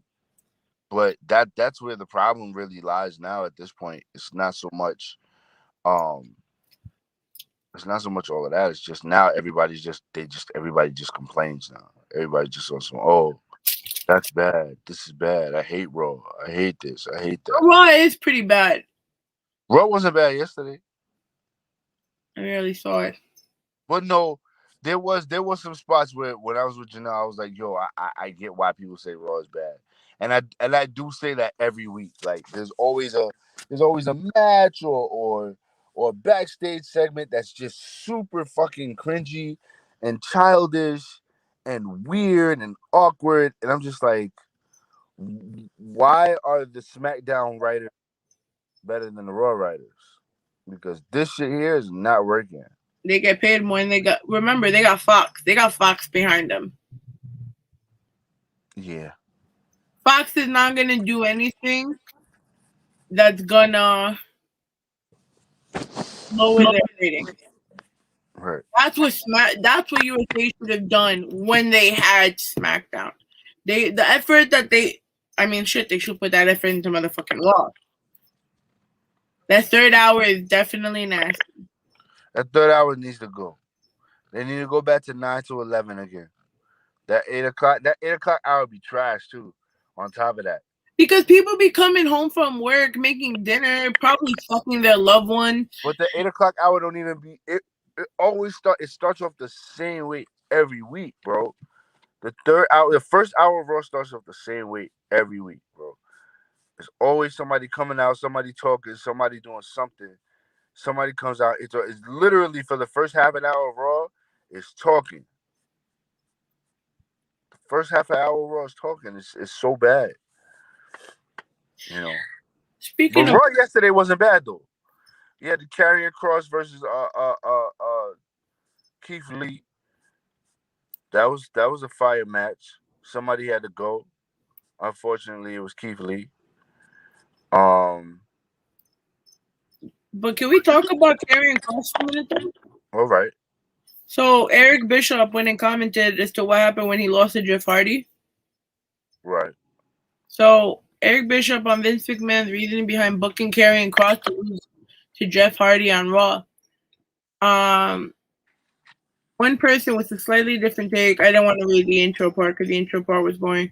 One person with a slightly different take on Kross losing to Jeff Hardy was former WCW executive Eric Bischoff.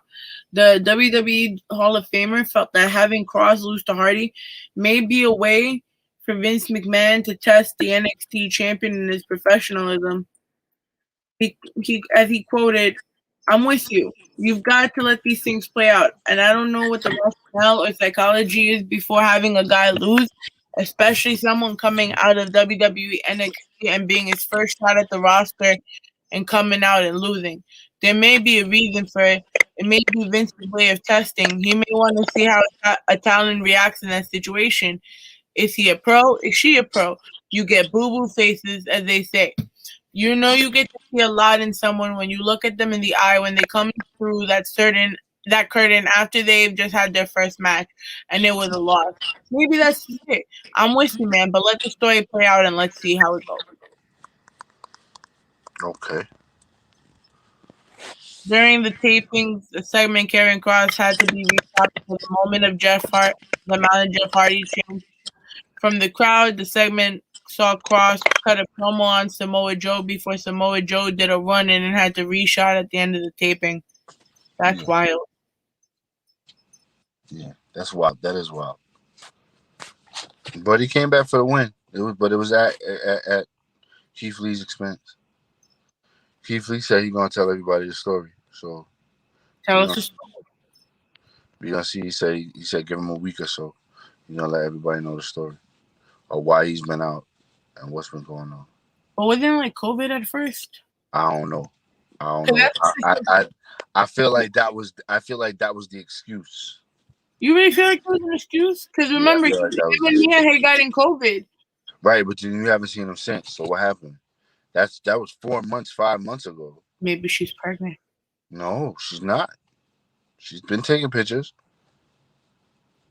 Yeah. So I'm just trying to figure out what's going on, but time will tell. All right, what else you got? Do we want to talk about the what in the fuck I had saw in that screenshot I sent you in the group chat? What in the white slavery was this? Or what in the? Didn't we talk about that last week? No, we were going to, but well, I sent it to you on the 23rd, so no one let me know if they wanted. Like 2 weeks. That was 2 weeks before. Yeah. So this is dub of the day.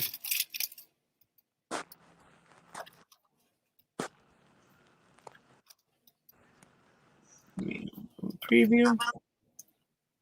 No. Where's my preview at? So as you could tell, we haven't done a show from home in a while. Facts.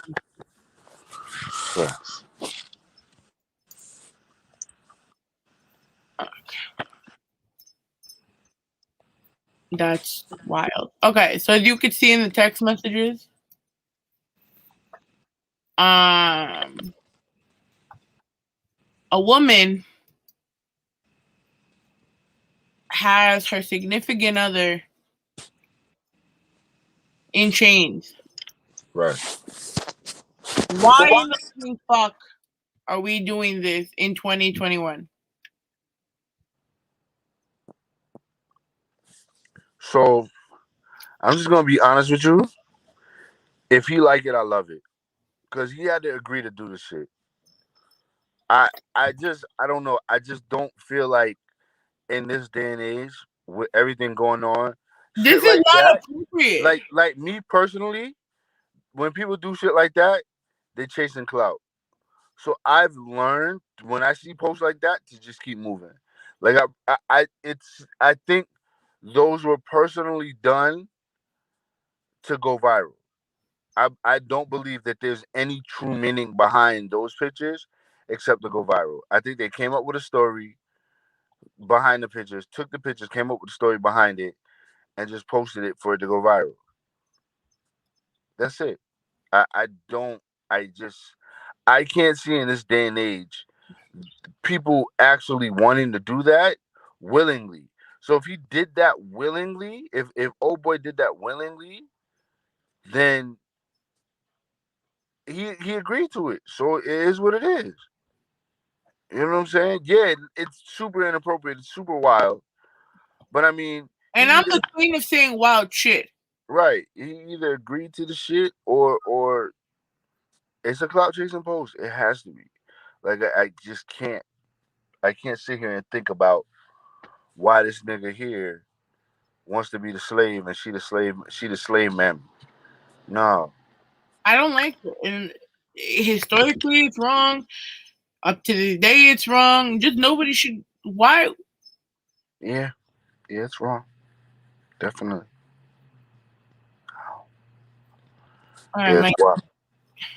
I don't know, man. But that's a super dub of the day. I don't know what the fuck people thought that was. I don't care if it's. Yeah, no, that shit was wild. Yeah, it's wild. I'm not downplaying how wild it is. I just think that I think more or less on social media we have to start looking at things for what it is. I think the dumbest things go viral and the more important things don't. So if we start paying more attention to what really it is versus what's being presented to us, I think we'd be a whole lot better, especially on the internet. All right, Mikey, the main event, because you've been dying to, you showed us this in the group chat. Oh, correct. Start it off, man. I'll play whenever you want me to. Right. So I had just saw this video on World Star where dude was talking about he had said in the clip if women are holding out on sex, then why do you put monogamy? Why do you push monogamy on men if you're not going to give men sex. And the only reason, I don't necessarily agree with the statement, because especially how it's presented, but I will say this in my belief, and I've said this before on the show and outside of the show. Men are only here on this earth to procreate. At our base level, that's what we're here on this earth for, is to procreate and nothing else. So, to his point, he's right. If you're gonna hold off on the sex, something that the men are here on earth for, then why are you trying to push me to just stay with you? In the animal kingdom, the male goes around and has sex with all of the women. Deers do it. Dogs do it. Cats do it. Dolphins do it. Like, animals in the male lions do it. You go to a lion and you go to a lion's den, you'll see one male, maybe two, and everything else is female. And all they doing is fucking them females. I mean, if we're gonna talk about it, Mufasa didn't have guys around. Mufasa had nothing but women. The only other male lion in that pack was Scar, and then Simba. Everybody else was a female, and that I think like I said, at our base level, men are here to procreate. Men are here to stick their penis in every single thing. That's why it's so easy for us to just be like, oh, okay, it's time, because that's what we're here for. So to his point, it's like, yo, this is us. We want to have sex. If you're not going to give that to us, why am I? So what happens when you are in that relationship, though? That's different. There's a different conversation, but it's talking about like being in a relationship and shorty saying, I'm not having sex with you, or even y'all are at a stage where y'all are about to go into a relationship. And not to say women, y'all don't owe us nothing. Y'all don't owe men nothing. I don't want that point to come across, because sometimes I speak on this podcast and people take it the wrong way. Oh, you mean like the time that we said the Lizzo comments? Right. That time, the other day when I had said the fucking Zodiac shit, when we was talking about the Zodiac last week before we got off air. But I'm not saying, like, women, y'all don't owe men sex. Like, you don't have to give us sex. But as a condition of that, why do you press monogamy on us if you're not going to give us what our basic need? And that's really it. It's the piece. You can play a video. Come on, Worldstar, what the fuck? It said fuck your shit, that's what it said.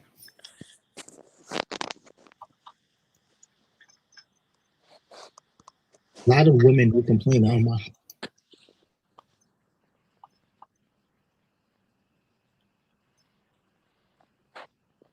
Husband's always on me. Why is he always on me? Mm-hmm. If sex is going to be a chore for you that you don't really want to do, why do women constantly push monogamy on men? If you know that you don't want to have to deal with him all the time just wanting you, mm-hmm. Why do you push monogamy on men? Well, who's to say I pushed anything on anybody? Like, well, we know that you pushed monogamy on me. I pushed monogamy. I forced you to get married to me? Time out. You said to me you never pressured me to get married. In 2007, we were living together, right? You said you no longer wanted to live up with me and shack up with me because you wanted to be my wife, not my girlfriend. Right, because I wanted to know where the relationship was going. That don't sound like pressure to you? It sounds like me voicing where I see my life going. It sounds like me saying, this is what I would like. You can decide to meet me there. If not, we can reevaluate what exactly we're doing. Okay. Did I call it pressure per se? Not necessarily pressure. Yeah, no, it sounds a little bit like pressure. It's like that. It's like it's just. I can understand where that's coming from, right? I can understand that, right? It sounds like pressure, but let me ask you a question, right? Let's say depending on the amount of time that they're in the relationship, right? What are you doing at some point? First of all, you could even say for domestic partnership for all you care. I think it all boils down to a communication breakdown, especially in that instance. It's like, after a certain point, where do you see yourself in a relationship? So if they were together for a certain amount of time, and then she said, well, listen, we're living together, I don't want to shack up with you, I want to be your wife, not your girlfriend, blah blah blah, cool. Yeah, I feel like that's pressure, but at the same time, how long you been with her? How long y'all been living together? Like, when is when do you expect her to want the next step? Like, those are the types of things that you got to start thinking about when you're in a relationship. And so, while to him it may have been pressure, to her it may have been saying, well, I've been with you for such and such amount of years, and we haven't moved from point A. You know what I'm saying? So it's just, the scenarios are weird, but that's really what you got to think about. And if that's the case, like, a lot of people like to throw the whole ethical question of monogamy at this point, because polygamy and the culture of being with more than one person has been on the rise just alone in the last 5 years. Right.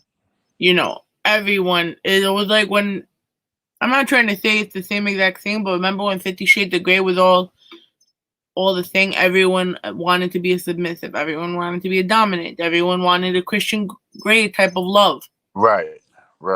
So, not really understanding what that is.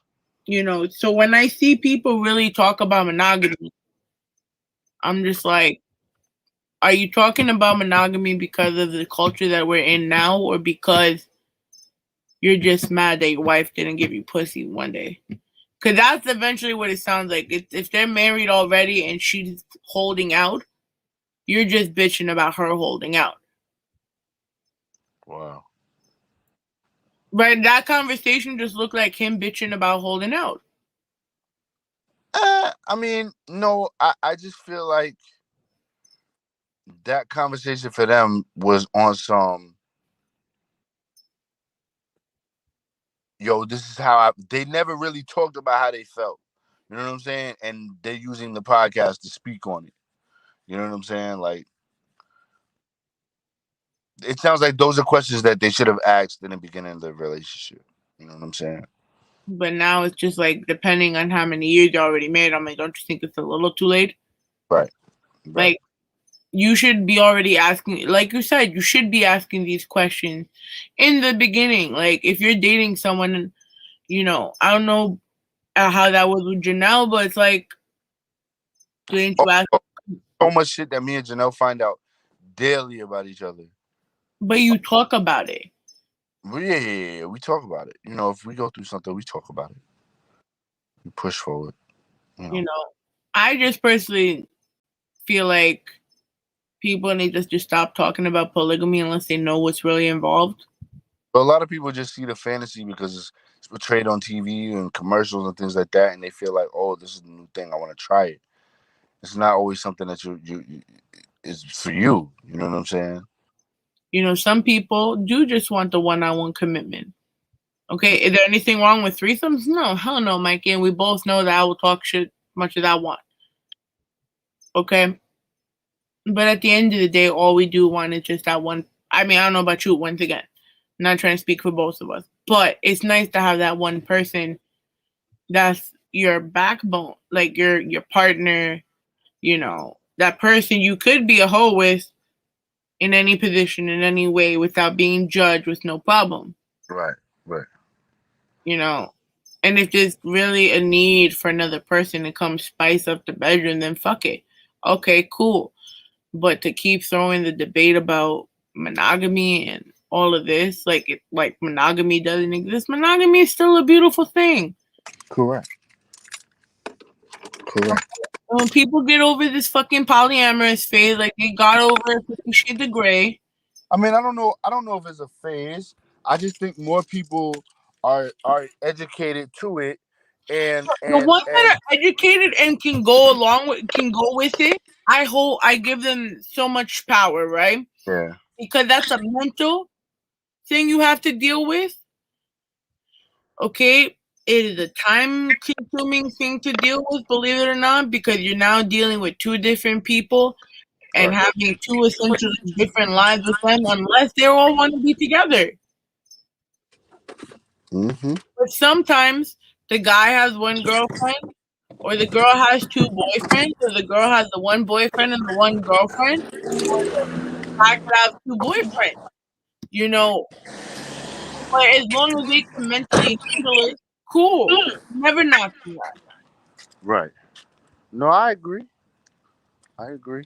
I just think people now that it's more accessible. It's more people are more open to those types of lifestyles. So you're gonna see more people trying to get into it, and that's all. We came back outside, so the world said, "Fuck it, we all outside." Listen, it is what it is. Mikey, it's about that time though. That's a fact. My ass gotta get up for work in the morning.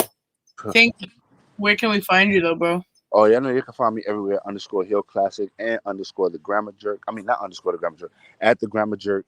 Follow me. I'm gonna have a new video out tomorrow. First thing in the morning. So yeah, y'all hold tight for that. And then you can catch us at JobberSlam this Saturday. We can't tell you where, but we'll take tons of pictures and make y'all jealous because you weren't there, because you didn't hit up Janelle or anyone from the Job Tiers or from Battle Club Pro, and then it's gonna be your fault. That's a fact. And this is Welcome to the Rawrrzone. Next week we got Natalie J in the building. We're gonna see Miko too, because she is one of the first ladies of Ace Productions. And Mikey, this was fun. We haven't done this in a while. I know it's been a little while. Can we do this again with more prepared wrestling topics? Absolutely, definitely.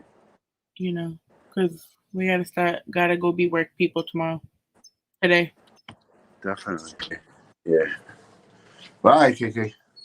All right, guys. We will see you next week. This is Rawrrzone NYC. Catch us on our website. Catch us on Instagram, everywhere at Rawrrzone NYC. Glamour Jerk Series, Ivy Productions. We're still collecting donations for the Back for Sean initiative. Everything is in our bio. And peace out.